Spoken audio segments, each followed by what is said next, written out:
Siya nga pala, Julia. May nagpunta na ba sa yung Don Benigno? Para sa serbisyo mo. Don Benigno?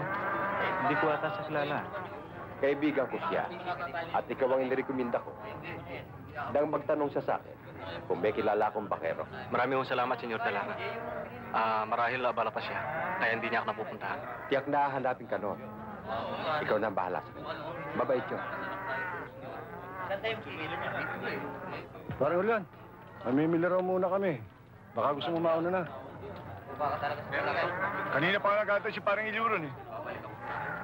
Okay na lang bahala mag-hati-hati nito. Ayos. Talagang dalayin siya natin, ha?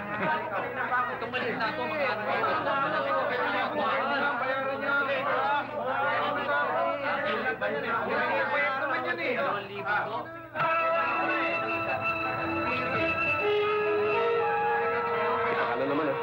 Ika nga, konti tiyaga at sipag lang yan. Araw sinasabi mo, wala kaming tiyaga. Tamad pa.